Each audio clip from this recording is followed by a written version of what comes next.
معروف ناقد عارف خورشید افسانچوں کو افسانے کی حیت میں تبدیلی کا تجربہ مانتے ہوئے لکھتے ہیں۔ افسانے کی حیت میں تبدیلی کا ہر تجربہ کامیاب ثابت ہوا اور مصروفیت سے تھوڑی سی مہلت مستعار لے کر آج کے مشینی انسانوں کے تیز قدموں کی آہٹیں افسانہ نگاروں نے محسوس کی۔ افسانچہ اسی کا نتیجہ ہے۔ اب ہم ان سطور کو ذہن میں رکھ کر چند افسانچے سنتے ہیں۔ ان افسانچوں کی کاٹ ملاحظہ کریں۔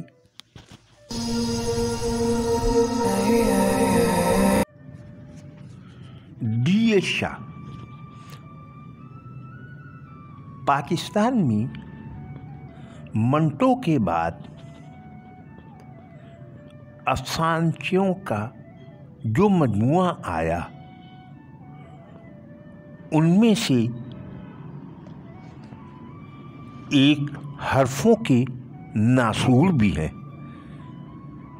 جس میں ڈی شاہ کی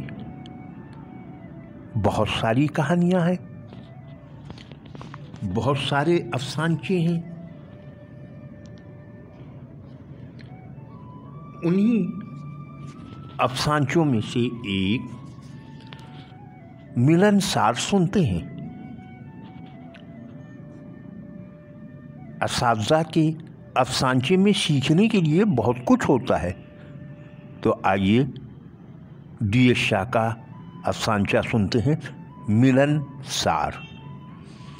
علیم اس سے 10 سال جونیئر تھا، لیکن پچھلے سال اس کی ترقی ہو گئی تھی اور اس طرح وہ اس کا باس بن گیا تھا۔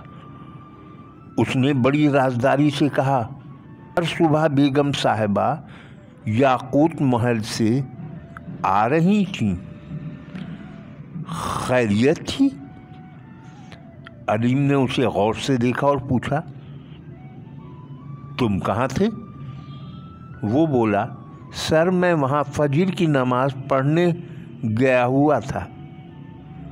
اس طرح 2-3 میل کی سیر بھی ہو جاتی ہے اور نماز بھی پڑھ لیتا ہوں۔ ویسے پہچاننے میں میں نے غلطی نہیں کی ہے، میں بیگم صاحبہ کو اچھی طرح پہچانتا ہوں۔ علیم نے ایک لمحہ کے لیے سوچا اور پھر بولا، بھائی وہ صاحب کی بیگم صاحبہ کے گردے میں تکلیف ہو گئی تھی تو انہوں نے سر شام ہی انہیں بلوا لیا تھا۔ وہ اکثر بلوا لیتی ہیں، اپنی اپنے تعلقات کی بات ہے۔ پھر وہ برہم سا ہو کر بولا، کیوں، کیا بات ہے؟ کچھ نہیں سر، اس نے گھبراہٹ پر قابو پاتے ہوئے کہا اور اپنی سیٹ پر آ کر بیٹھ گیا۔ وہ سوچ رہا تھا، ایم ڈی کی بیگم صاحبہ کو تو کراچی گئے ہوئے 1 ہفتہ ہو گیا ہے۔ علیم صاحب کو سب مبارکباد دے رہی تھی، وہ بھی اس کے پاس گیا اور کہا، ترقی مبارک ہو سر۔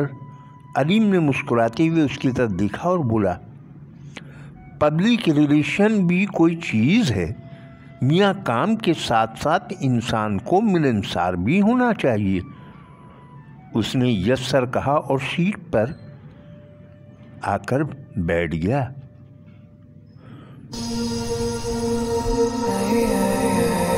اور اب ہم رونق جمال کا افسانچہ سنتے ہیں۔ عنوان ہے نادان باپ۔ ارونا صبح 10 بجے کے بعد کسی کو دکھائی نہیں دی تو سبھی اس کی تلاش میں نکل پڑے، کیونکہ اس کا موبائل بھی بن جا رہا تھا۔